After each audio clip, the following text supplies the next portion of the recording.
Well, if we pre-record, then we don't have any like chat back and Yeah, we forth, you don't know. have chat, but I mean, right now, I mean, other than, I mean, the big loss, obviously, is Daddy Tim, He Tim won't O. even be here tonight. He's in St. Um, Augustine, I think. but um, but then we can go and cut it up, and we can make it whatever we want. I mean, I know it's more work, but you know what I mean? I know it's more work. We pre-record, then You we know. don't All right, have. We're live. We're live. all right, all right. It's working. This. By the way, just a disclaimer, guys. I got a new computer, Mac Daddy PC, but this is the first live stream that we've done. So I was kind of getting all my ducks in a row, trying to remember how we did it the first time. So we are here, Sideline Sport Talk. It's been about a month. Let's kind of go what's been going on with us in the last month. Basically, everyone on my wife's side of the family that lives near me within like a quarter mile got COVID. So we were kind of all on like we didn't get COVID, thankfully. Her parents did. They still are kind of like struggling with it. So we were on lockdown for like a week or two. They've been on lockdown for like a month. So that's why we kind of got a little sick, but it wasn't COVID. So that's where I've been. And I know you kind of had a couple things going on with you as well. Yeah, I have we started I started a new venture, started a new gig. So been trying to, working hard on that. Wanting to be or starting a new GC um, venture is nothing easy, so it's a lot of trying to get out there and meeting people and shaking hands and trying to create something out of nothing. So been hard at that. Unfortunately, one of my coworkers did also fall into the COVID issue, so we've been trying to deal with that. So I've been writing solo a little bit. So heading to meetings all on my own, and Mm. not having kind of that sidekick that we were hoping to have. So um, but with that said, it's just been a lot happening, and trying to stay, on top of all that.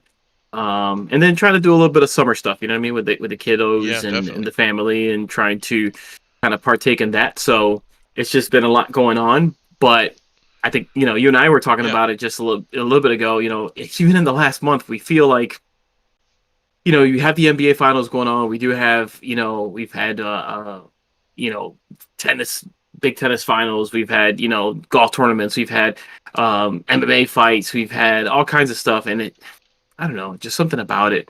I have to get back into it, Timmy. It's not We have football. to get back That's what into it it. is. Yeah, yeah. I didn't want to quite go there, but I think you're right, man. I think you're right. It's just I think basketball's it's still going on. I game four think. tonight. Game four tonight. Suns Bucks. I've always said that the East is playing for second, and I still feel that way. I think that I think the Suns are taking game four, be I up hope three to so, one, man. and then they'll wrap it up. I like I to like see that Chris team. Paul. I like to see Chris Paul take the dub. Cuz I mean he's old. He's like what 38, 39, and he's only like Not five quite that three. old.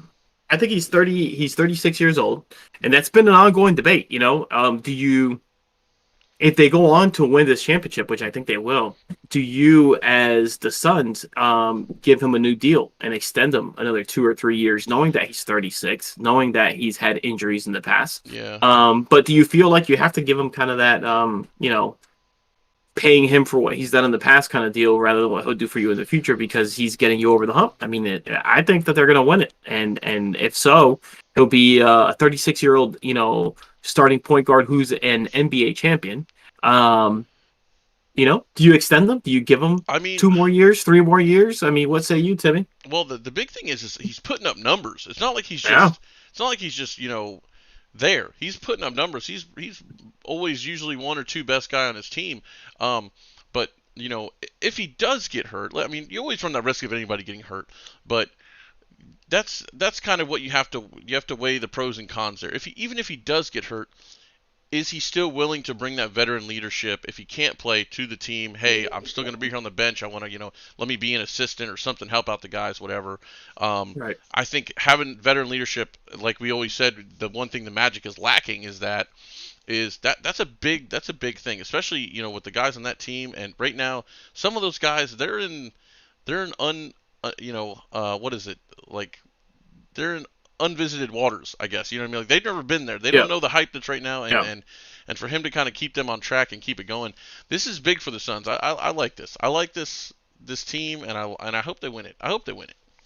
yeah. I mean, I think they will. I mean, Devin Booker's playing, some really good basketball. They have young guys that are stepping up. They have the veteran leadership, like you said, in Chris Paul. I mean, DeAndre Ayton is playing very, very well. I mean, that's a team that's just well put together. I don't know if you realize, but uh, I believe I know his last name is Jones. Shoot, his first name escaped me, but he played for the Miami Heat. He's a very young GM that they have over there who's done a magnificent job of putting that team together. Um, I think it's Damian Jones. I think it's his first name. But he's done a great job of putting that team together. Monty Williams is a guy that, I mean, I don't know how much people know about him, but Monty Williams is very easy to pull for. James Very Jones. likable guy. James Jones. James Jones. But yeah, I mean, I just think that they're doing too much. They're too much for the Bucks to handle. I don't think that Giannis is just not getting enough help. And I think it'll probably be done in 5. I think it's going to be they'll take tonight's game and then they'll close it out at home. So yeah, I mean, I do believe though that you can bring Chris Paul back to kind of go back to what we were talking about. And think about this, Tim. In baseball now, pitchers are going less innings now, right? So you get a pitcher in the major leagues right now to the 5th inning, and people are saying, "Hey, quality start, boom, you got what you needed out of him," right? Right, right. Um, do you maybe go to somewhat of a pitch count with a Chris Paul in the NBA? Say, "Hey, we don't need you for 82 games. We need you for 60 games. Can you See, I do, I don't think so. 65 games? I don't think so. Hey, we're gonna work in some rest in there for you to ensure that you stay fresh to hopefully reduce the risk of injury. Let's bring you in here for less games, and we're gonna get you a nice contract that's structured around everything that we're presenting for you. We value what you do. We're in a position where we can continue winning and competing. If you're Chris Paul, are you interested in doing something like that? See, I think it's to me. I look at it as a fan. I don't think of it as an owner, as a team that's trying to, our goal is to win the championship. As a fan, you want to see these guys. You pay the money to go and see these guys. And I think instead of saying, "Hey, let's play you, 50 or 60 games," how about we just limit the minutes? You can play all 82 games, but instead of playing 37 minutes, you're only going to pay, you're going to play a half. You're going to play, Right. you'll play the Yeah. second half of the first quarter, second half of the second quarter, and we'll bring you in, Yeah. wherever in the third or fourth if we Yeah. need you, whatever. I Yeah. think doing it that way it limits his wear and tear, Hmm. and it also I think it keeps the team, ref, you know, refreshed where you've constantly got that motion where you don't need to rely on your point guard or your backup whoever 20 something games knowing that he's going to come in because there's a reason he's not the starter. You know what I mean? Yeah. Yeah. So I don't know, but um, the other big news coming out of the NBA. NBA 2K. If you guys are not a fan of the legendary 2K games, there's a first. Candace Parker will be Oh yeah. gracing the cover along with Luka Doncic, first female WNBA player, first female as well as WNBA player. I shouldn't say female WNBA player because they're all females, but yeah. So she's going to be on the cover. What are your thoughts on that? I don't know if you play too much 2K. I do know now. At least in 2K21, you do have the option in your my career that you can play as a WNBA player in the WNBA. So they are incorporating that. I think it's cool to kind of, especially for the female gamers that are also basketball players or basketball fans, kind of a cool thing that they're adding on there and having her on the cover. Yeah, I mean, I think you and I have had the conversations in the past, and it's actually I was just having a conversation just a couple of weeks ago, because my youngest daughter, is a volleyball player, and we were actually here at the Orange County Convention Center, had the largest, Timmy, by the way, just kind of a side note, because I know you've done conventions and but the largest event in the Orange County Convention history with the AAU Nationals a couple of Wow, weeks ago. So it went for a week, and they had about 3,400 teams, I believe, wow, or probably even more that were coming. Obviously, nationwide, it's the AAU Nationals. So she plays on a 17 elite team, and let me tell you, some great games. I mean, you don't have to be a volleyball fan to really enjoy what these gals are doing. I mean, they Yeah, put on some performances, and it was all girl tournament. It wasn't any boys. And I was having the conversation about it just sucks because these girls, will can potentially go to college and play volleyball, but then after that, there's nothing to do, right? There is no right, no professional volleyball league. right. I've always been a big fan of the WNBA, even though I will be honest, I don't watch as many games, right? I will sit there and watch a quarter here and there, but I am a fan of the fact that they do at least have the opportunity to play professionally. I mean, that Hmm. opportunity should be there for everyone, right? So there's plenty, especially in the NBA circles, plenty of females that are legit ballers. You know Yeah, what I mean? I think that people just think, oh, they don't dunk, so it just doesn't seem sexy enough. But let me tell you, these girls, a lot of them have even better skills than the men do because they don't might not have quite the athleticism as the guys do. So they have to learn the actual skill of basketball to be able to play at a high level. And these girls go out there, they compete and they play hard and they play very well. yeah. I'm not surprised that it's Candace Parker. Let me tell you, because um, She's a she's legend. awesome. Yeah, She's awesome. Yeah. I mean, if you're gonna pick someone, I mean, other than maybe, they went with an active player, but other maybe than a retired like Elisa Leslie or somebody right. like that. I think Sue Bird could have been a potential candidate on there. She just now went over like 3,000 assists, I believe. You have players like that could potentially grace the cover as well. But the fact that they chose her, not I mean anything that surprises me. She is awesome. She's very knowledgeable. I don't know if you've heard her on pregame shows. She'll sit there and she drops some knowledge on these guys, and she's corrected. Like she had a little back and forth with Chuck with not Chuck with Shaq on inside the NBA on TNT. She went back and forth with him about, hey, he was trying to say one thing and she's, challenging him saying, no, it's not like that. This is really how it happens. Right. So I mean, she has the clout to do it. I'm not surprised that it's her, and I'm glad. I'm glad that they're including, not only her but the WNBA in the game, and we are trying to get out there to everybody, right? Like you said, now more Yeah. and more with the gamers, with the female gamers out there. I see a lot of channels out there with the female Hmm. gamers. Um, so definitely awesome, an opportunity for them to compete now on a level with the men or the boys, if you will, via e gaming. So kudos to them. Now the next big thing we had, Team USA is going on. Not a very good start. They started out 0-2. I think they did pick up a win against Argentina, but one thing I have noticed, and the again the NBA players and the whining about not getting Mhm. calls. I don't know if you've noticed that, but these refs these are not NBA refs. These guys are not calling this ticky tack stuff that the NBA Yeah, players are used to, and I think it's time that these guys need to sack up and get used to. I mean, we've been saying it forever that the yeah, NBA has changed, and people are like, oh no, it's just a different game, blah blah blah blah blah. Well, now, I mean, we're watching '90s basketball in this US in this tournament. You know what I mean? Like this right. is you got to earn your calls, and hopefully Team USA can turn around. I saw what was it? Kevin Durant lost his first. It was his first two losses because I think he was 39-0 with him as a starter. Mm. So yeah, Well, Team USA here's the thing. basketball. I think like you kind of hit on something. International basketball tends to be a little bit rougher than what the NBA is, right? Their rules are a little different, and I think players can get away with a little bit more than NBA players are accustomed to, right? And I think there's always been a debate about do can today's NBA player compete in an older style of basketball, Jordan, era basketball, a Bird era of basketball. And I think when you look at international basketball, you bring up a good point. It is something that is somewhat of that old school type of basketball where, it's a little bit rough and tough, and the ticky tack stuff is not, it's not usually, called. So yeah, you start seeing these guys get, bitching and whining about stuff, and they're being soft. So, they need to put their big boy pants on and start realizing, you know what?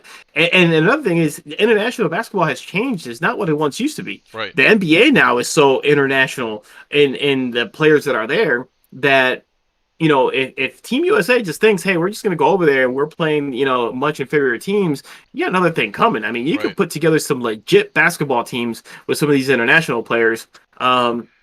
So they need to get rolling. They need to. I mean, I think Pop said it. If it's going to happen, I'm glad it's happening now. We get a little kick in the ass, and we can try to Yeah. get it into gear. But you know what? To lose one is one thing, but to come right back around, lose another one, Yeah.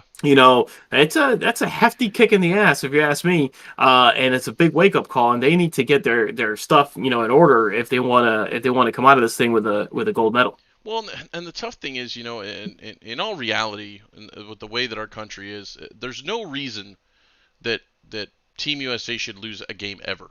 There's no Yeah. reason, because there are a lot of great international players, but there are not a lot of great international teams. You might have one or two guys Hmm. that are in the NBA that are playing on those teams, but with the talent we have in this country and in this league, it, to me, it's upsetting to not see us send our best because our best don't want to play. Um, and that's Mm. that's kind of the issue I have. There was the Stephen A. Smith comment with the whole Kevin Love thing and the tokenism because he was white. There was a big backlash on that, which I love that happened. That there was a backlash because there should have been, because when you hear him say that, you kind of look at it through the eyes of Kevin Love, and Kevin Love's like, what do you mean? Like, am I not good enough to be on Team USA? Like, to him, that's an Right. honor, and he's not going to say no to that. He's not going to say no, no. Pick somebody better than me. I don't want to be on the team. You know what I mean? That's an honor to represent your country, and for Right. anybody to bash you, regardless of what color you are, it doesn't matter. And I, from what Jalen Rose said, from the aspect of me looking at it where I do understand, is that yes, I don't think we sent our best to this team. You know what I mean? Obviously, LeBron James isn't in there. James Harden, Russell Westbrook, these guys, Steph Curry, these guys aren't on the team. And you put these guys on a team. You want to talk about a super team? Come on, come on. I mean, the talent is there, and I'm not taking anything away from the guys that are on that team. They're all great. And I think having Kevin Durant on there is kind of I guess he would kind of be the veteran leader on the team, and his skill level. It says a lot, and I think they are going to turn around. I think Pop's going to kind of, like he said, it happened early, and these guys are going to need to learn now. I don't see them losing another game. If they lose another game, it's because they don't want to win. There's Yeah. no reason. So Well, I'll tell you what, Tim. I mean, do you think that there's an element of just stars not knowing completely? I mean, remember when LeBron James went over to Miami and played with Dwayne Wade and with Chris Bosh, and they started off that first year that they got together, and after that big press conference that they had where they all went into the arena and not one, not two, not three, all right, that other right, jive. They came in with all this hype, and all of a sudden, in like the first 10 games of the season, people are like, "Oh my god, what is happening with these guys?" I mean, they just can't seem to put it together. yeah, I mean, there is an element of you're bringing superstars together who are not accustomed to necessarily sharing the ball, right. They need to learn you their know, role. and right. So now, it's tough when it's one or two guys on a team, or two or three guys on a team. Now you have five guys that are on the floor together, Right. whom are the guy that says, "Hey, Give me the throw ball. me the ball." Right. In their respective team, right? Yeah. Now those guys are on the court together and they need to learn that, I'm the passer. You know what I mean? I'm the rim protector. I'm the shooter. Yeah. I'm the one-on-one guy. Everybody needs to learn Well, their I think role, I and it think just Bam takes some time. Adebayo knows that. Like, Right, hey, just right. get your 20 rebounds and shut up. Right. Just protect the rim, you know what I mean, and do your thing. But I think there's an element of them having to get, to know a little bit of each Right. other that way. And that's the question, right? Is are they going to be able to do that? Because to your point, we do have a lot of good international players. We may not necessarily have great international teams, but because those international teams potentially have one or two good or really good to great, in the case of like Luka Doncic, Right. guys on that team, the rest of those guys are role players and they know that they are role players. Yeah. They play much like a regular NBA team And they plays train in year the round for sense, this tournament. You know what I mean? right, So right. But they That's a good point. play the style of basketball that they're like, all right, hey, when Luka gets here, he's our guy. You know what I mean? Nobody's Right. there pretending, hey, I'm the star. No, Yeah. when Luka gets here, I've been he's our running guy. point, bro. Right, and he's the guy we're going to give the ball to, and we're going to roll it through him. And like you said, when they're practicing year round, there's probably a guy that's playing the part of Luca, Right. and they're getting ready for him. Team USA is bringing these guys together who are, like I said, stars to, even if they're mid-level stars, but they are stars on teams, and they're accustomed to it's about me. And not only is it about me, but I don't typically get fouls. I typically get fouls called for me. Hmm. I'm not getting rough and tough out here, so they just have a little adjustment period. I mean, I do think that, like you said, they'll get things rolling, and before you know it, they'll be out there. I do expect them to have some close games. I think it always happens. There's teams out there that will give them a run for their money, but ultimately, I mean, it's a disappointment if they don't win the gold. Yeah, I think that's always a disappointment, and it's one of those where it's not like if the U.S. men's soccer team doesn't make the Olympics, Right. we're like, oh, whatever, you know what I mean? With Yeah. this, it's like we are the best. We're supposed to be the best team. Yeah. We shouldn't only, we there's no second or third. We either win Right. or we didn't Right. succeed. Yeah. It's So, like the U.S. women's soccer team right. not being number one. At that point, yeah, you're saying, "Oh God, what's happening here?" Yep. Yep. Because that's You guys just the didn't win it. expectation there. Yep. So Yep. that I So think that does it for basketball. I don't think we've ever spent this much time talking about basketball on a show. So, yeah. Well, hey, I mean, I will say this to close it out locally to us. We do finally have an NBA head coach here with the Orlando Magic. We now have Jamal Mosley is the new head coach of the Orlando Magic. He's was a longtime assistant with the Dallas Mavericks. He's been an assistant with, I believe, in Denver, with the Cleveland Cavaliers. And has ties to a lot of really good coaches within the NBA. And I guess a lot of people are saying a lot of good stuff about him. I saw a little bit of his interviews. He's very soft spoken, appears to be a guy that can really communicate with the younger players, is a teacher of the game, and is just a very apparently easygoing, level headed guy with a young Orlando Magic team. You know, that could be a good thing. Orlando sits now coming up on the draft at the end of the month. They have the fifth and the eighth pick, so more youth coming unless they decide to package that and maybe pick somebody up. yeah. But you have some young guys that they traded for. You have guys that are on the team already, and this guy apparently is very good with youth. Helped develop Luka Doncic over with Dallas, and everybody from Rick Carlisle, to several other coaches have really, really said that this guy has earned his opportunity, and they just believe that he's going to be successful. So I certainly hope for that as an Orlando Magic fan. After a promising start this past season, it went to crap with a lot of injuries. Yep. I think at one point you and I probably didn't know a single player on the team because they were playing like a Mo G League Bamba. team because everybody was injured. Yeah. So I definitely hope that they can stay healthy next year, start developing some players, and that we start seeing a light at the end of the tunnel. And I will say this for Orlando Magic fans: 2 seasons ago, the Phoenix Suns had the worst record in the NBA. Yeah. Okay, and they're 2 wins away from being NBA champions.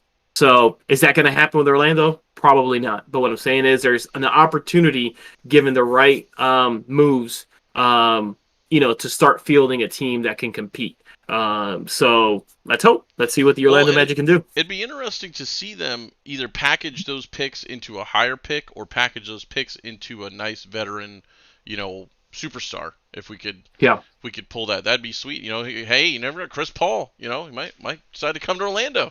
Just moved all these bottom feeder teams and elevate them. Hey, there you go. There you go. He could be that guy that just travels the NBA, just making everybody better. The journeyman. I like it. Yeah. All right, baseball. Sure. Baseball it is.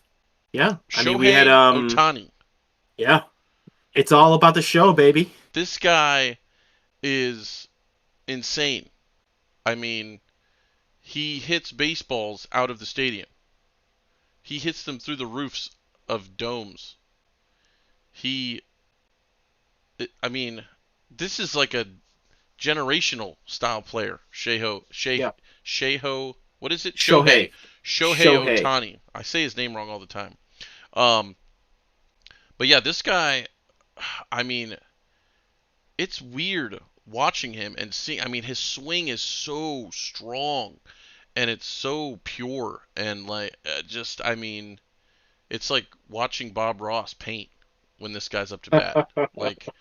Like, you know what's gonna happen. I mean, I haven't seen this much hype since Barry Bonds was going for the home run record. You know what I mean? Like Yeah. you were glued to it. You wanted to see it happen, and most of the time it did happen.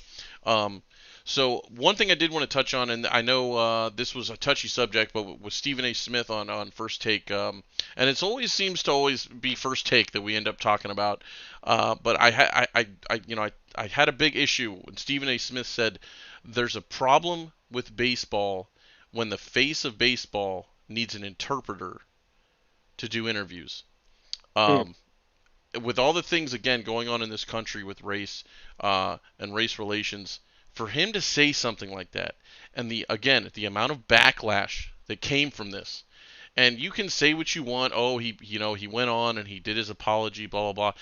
I don't care. I don't care that he did this apology, and he can say that that the studio didn't tell him to do it. That's all garbage. Okay, there's a reason he did it on TV, because they were like, we got to get you. Like, they want your head right now. They want your head. Yeah. Um, Yeah.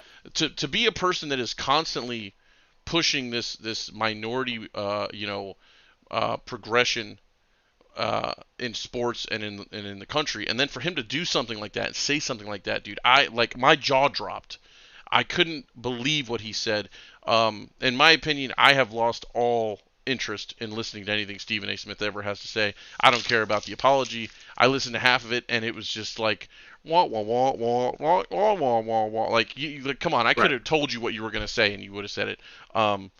Because this, I mean, especially in baseball, like baseball is from an international aspect. I mean, it's other than soccer, it's got to be the biggest international sport. And inside of our country, the amount of players that come here from other countries that can't speak English and that are far and above more talented than people that can speak English. Baseball doesn't have a language. You know what I mean? If Mhm. that makes any sense. You don't need to Yeah. speak English to play baseball, because you throw the ball, you catch the ball, and you hit the ball. That's it. That's it. Shohei Yeah. Ohtani, you're the man. Fuck Stephen A. Smith, bro.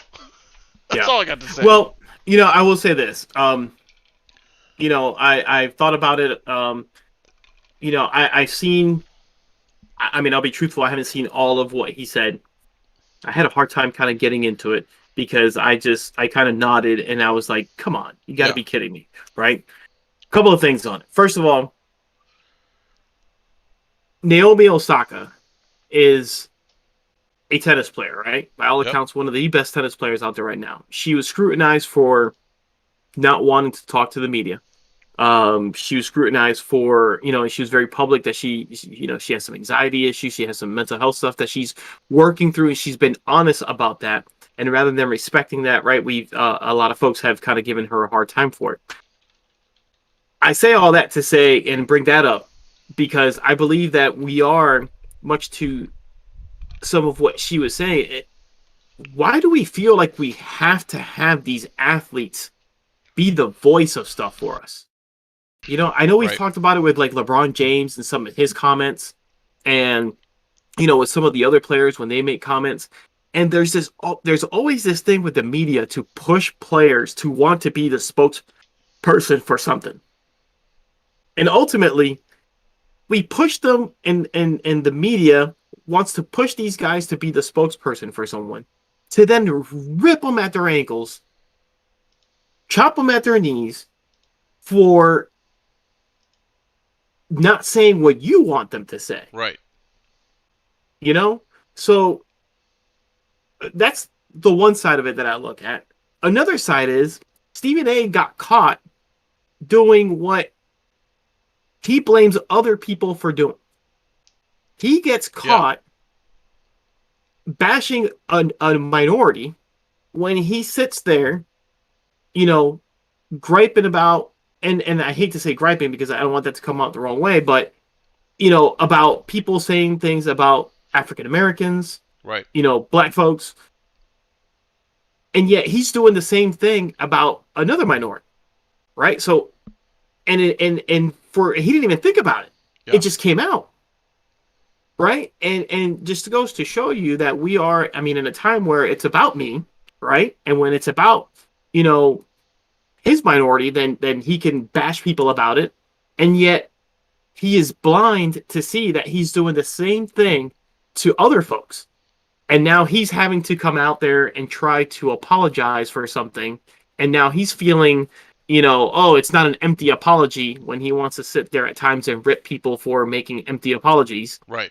Well, now you feel exactly what other people are feeling Exactly. when you're doing that to them.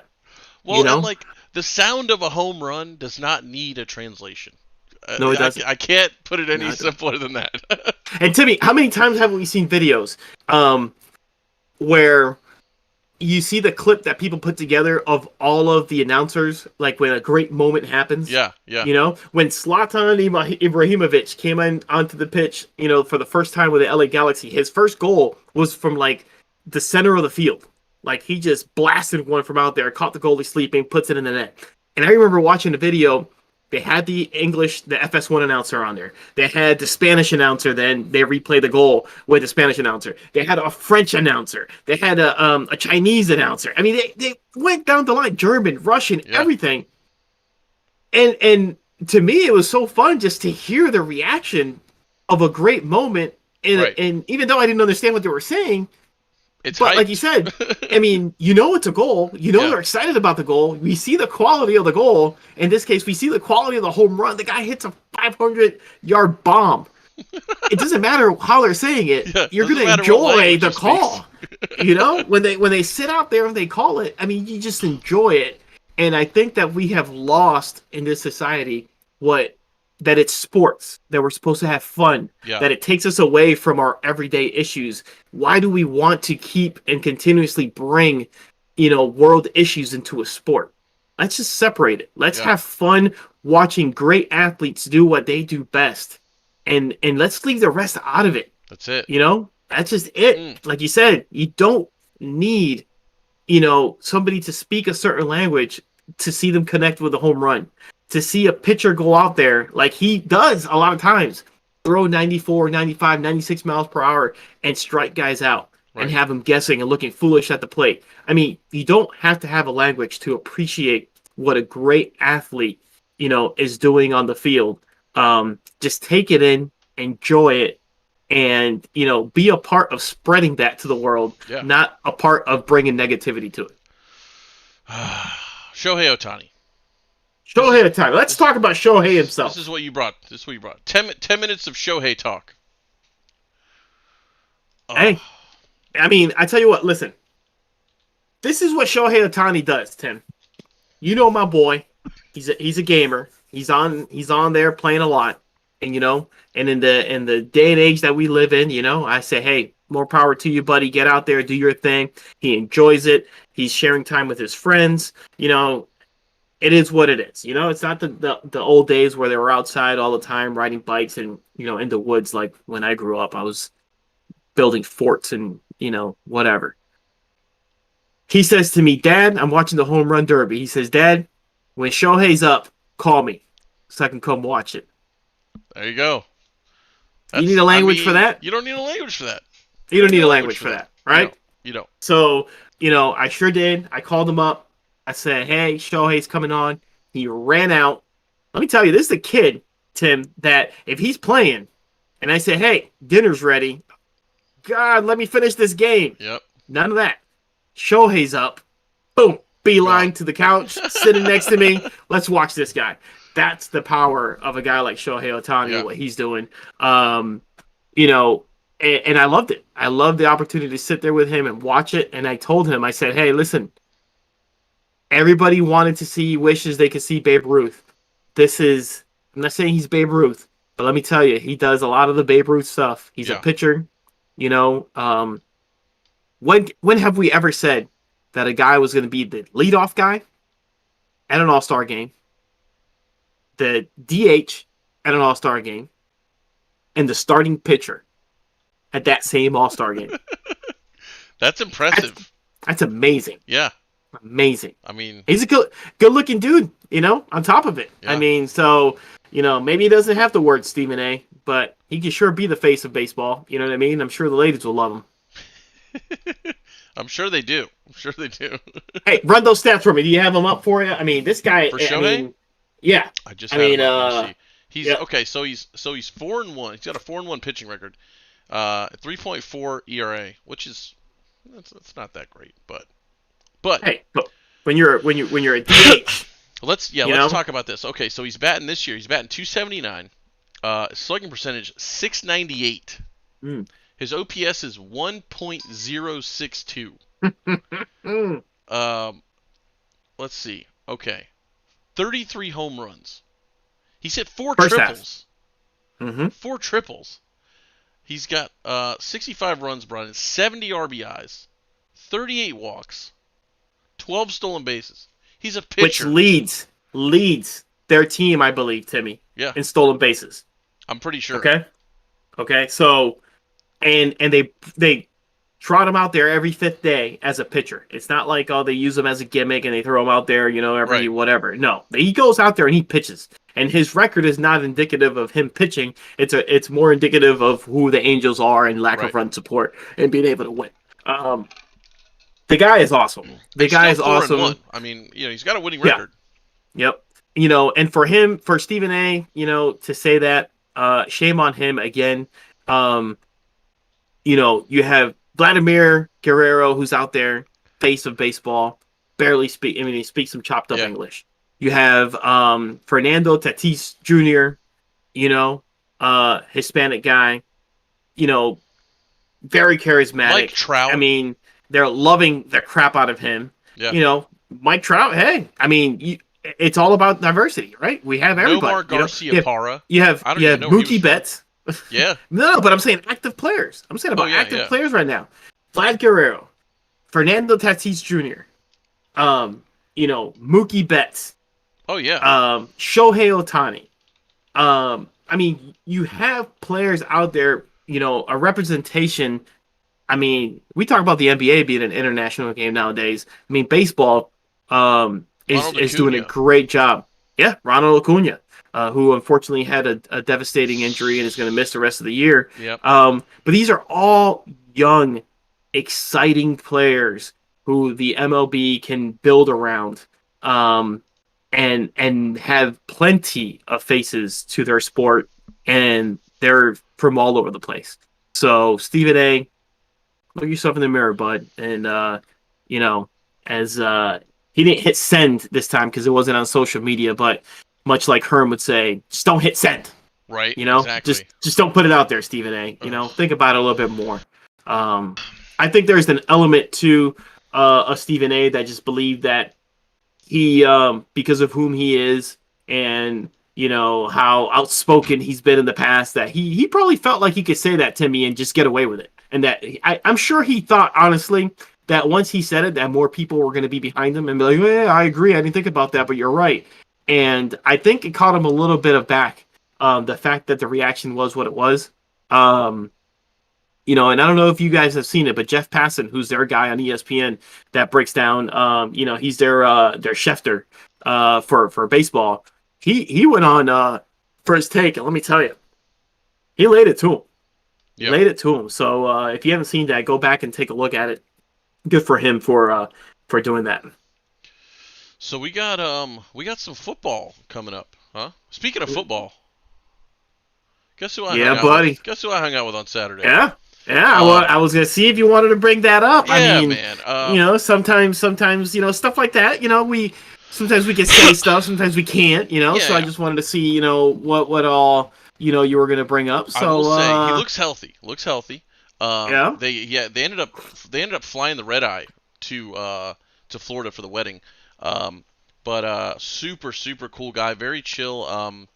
The big thing, and I had a feeling and I had a heads up on this that he didn't really want a lot of attention when he was there at the wedding. He didn't want to take away from C Killa's wedding day, which he's on his honeymoon right now, which is why he's probably not in the chat.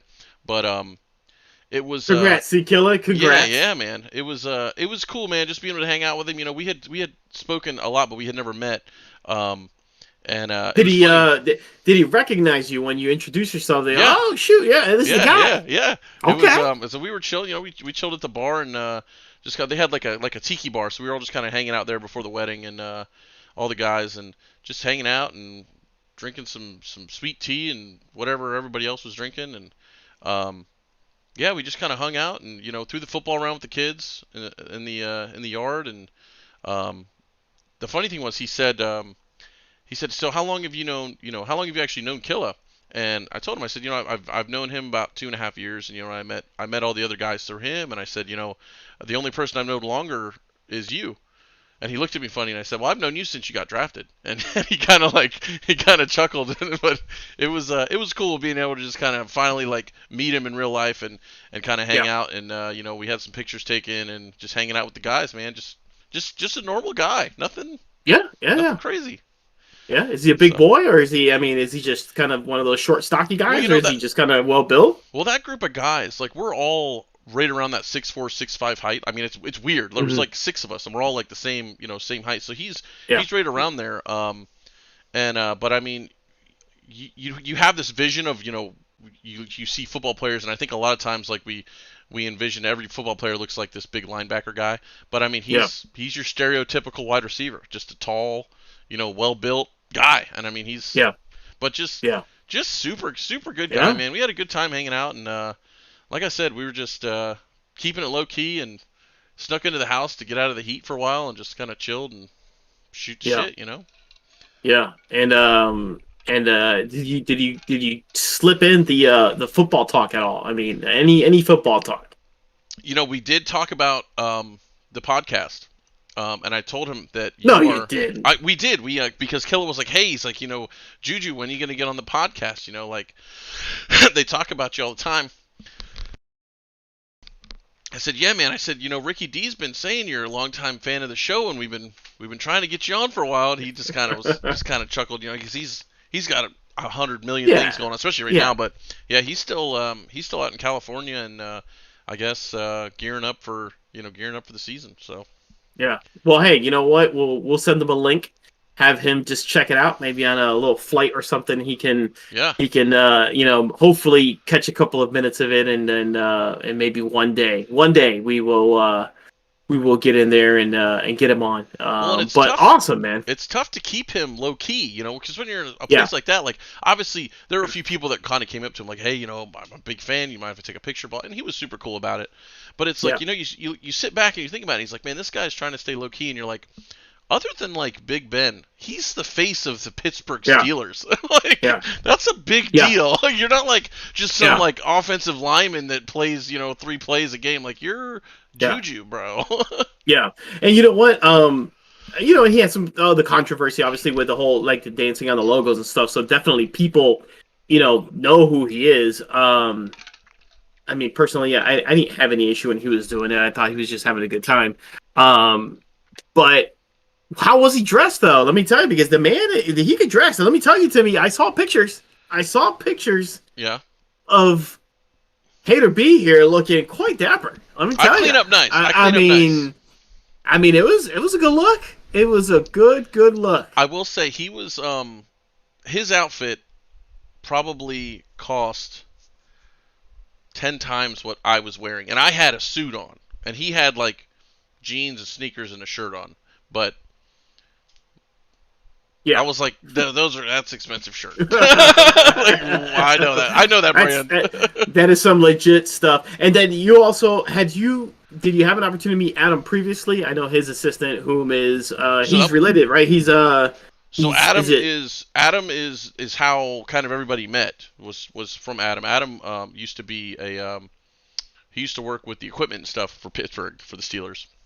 right. That's how him and Juju met. But no, that was the first time I had met Adam, and No, super but cool Adam guy. is related to is he not related to No, they're just No, just, to anybody they just there? know each other, yeah.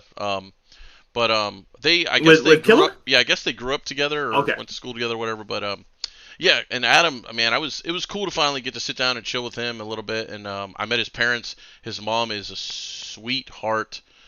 She helped me with my suspenders, which was cool, But yeah, other than that, I mean, just being able to meet the group of guys. I mean, we see some of them in the chat. We talk about them a lot, but to actually be able to finally hang out and just have the guys together for a few days, it was pretty awesome. I mean, it kind of grew everybody a little bit closer. That's fantastic, man. That's fantastic. Sports. I knew I knew that it was going to be a good time for you, and I know it's something you were looking forward to. And it sounds like it was a great time. I mean, I'm glad that you were able to get that in there with Juju. That C Killer, appreciate you, bud, for helping to get that in there. And like I said, hey, maybe one day when we grow up, we'll have big names like that on here. But Juju, hey man, I am a Pats fan, as most of y'all know out there, but when it's good people, it's tough not to root for Yeah, them. I And mean, this I'll is root in for my him. house right now. I'm a Yeah, Cowboys fan, so yeah, yeah. So cool, man. Kudos to yeah, and again, congrats to C Killer. One of the tying the knot, originals baby. here, friend of the show, and a fan of ours, and we appreciate it. So cool, man. Good luck to you all in the future, and many blessings, man. Awesome to hear. So the only other thing I think we really have is kind of we've got fantasy football coming up. Have you done any mock drafts or Mm, anything yet? man, I have not. No, no. I have not. I have So not. there's I did one mock draft. I jumped in and they gave me the number two pick. And I was looking at they have the pre rankings or whatever, Hmm. and I Hmm. tried to get into a mock draft that was similar to our scoring system with the PPR and all that. And man, I tell you what, I'm looking at this and the pre-rankings. I was kind of like, there's no way that these guys are where they should be. Like I Hmm. felt like they were basing it a lot off of last year, and Yeah. they had Zeke way down at like 12, and I was Mm. like, what? And I ended up Mm. taking him two. I took him at the two after Christian McCaffrey, and Wow. because I'm like, well, you got Christian McCaffrey, and then after that it was like, I think they had Aaron Jones maybe, or no, not Aaron Jones, Derrick Henry. They had Derrick Henry at two, and then which is understandable. And then they had Right. Saquon in there at like four, and I'm like, Saquon's come back from a major injury, Right. just some of the pre rankings. But I think I ended up getting Zeke, DeAndre Hopkins, and George Kittle with my first three picks, and I had the two Mm. pick, so. Not a bad start, but after that, man, Yeah. it kind of fell off. It's tough. I think this year, I think running backs are going to be tough to find solid numbers. You're going to have to get lucky, I think, and hope Yeah. somebody gets I think hurt. I think it goes back and forth, right? I mean, it does over time, and then there's several years in a row where you have a bunch of I don't think you can ever have a large number of running backs because that position is so tough, right? But you have years where you have a solid group of running backs where you're like, Yeah, all right, like 10 or 12 guys, yeah, everybody should get a legit running running back, back. right? Then there's years where you're like, man, after those top three guys go, the rest of the league is You're screwed screwed. because you have Yeah. nothing. Yeah. But and then there's years where the wide receivers are the ones that there's a bunch of, right? And typically there's going to be more of those guys because every team has 4 or 5 of those guys. Right. But you have your core group of guys, 5, 6, 7 guys that you're like, all right, these are like the legit guys. I feel like we're getting to the point now where though, the running back number, like you said, is diminishing a little bit with the really good quality guys because of the way the NFL is going with a group in the backfield, the committee type style. Yeah. I think the wide receiver position is the one that we're going to see flourish here over the next several years, where we're going to be sitting on fantasy football drafts going, oh my god, like this guy's still available. You know what I mean? Yeah. Because there's going to be a nice number. I mean, we had some wide receivers that were picked up early in this draft, in the real NFL draft, that are supposed to be some home run hitters and some guys that can do some damage.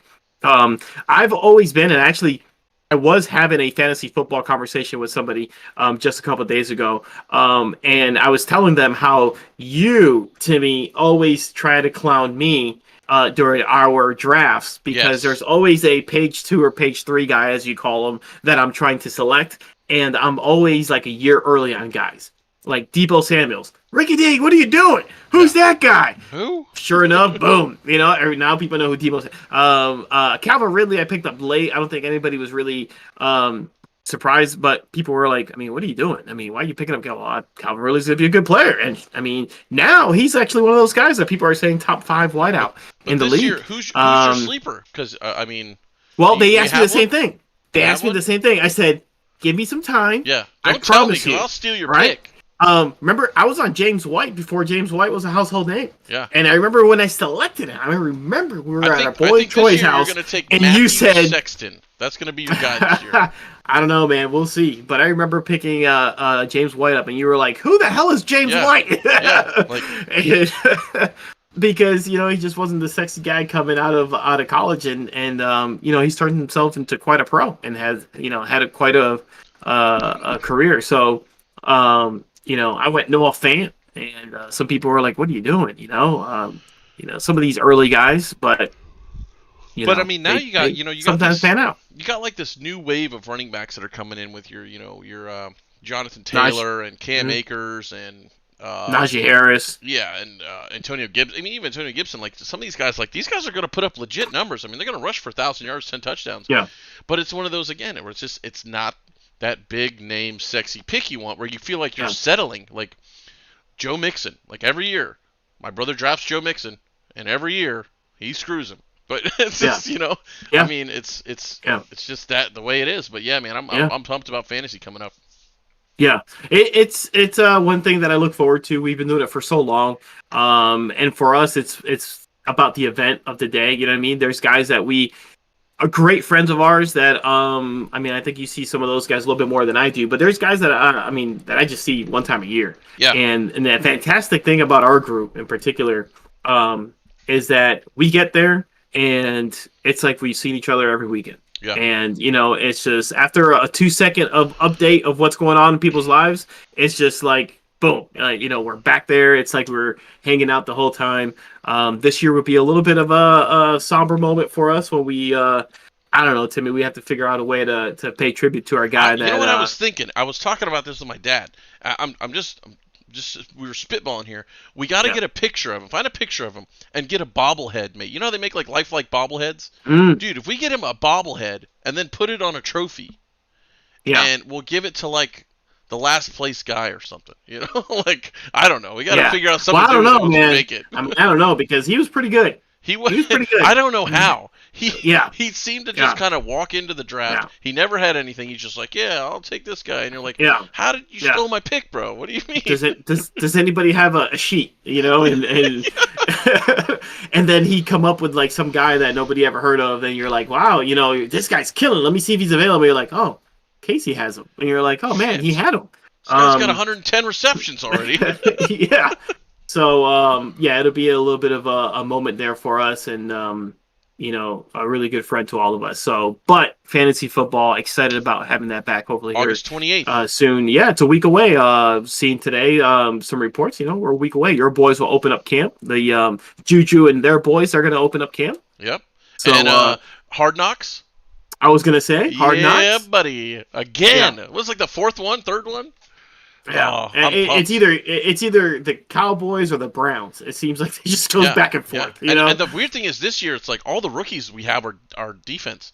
So I feel like they're really just going to be focusing on Dak coming back, on Zeke making up for what he did last year, and then our wide receivers.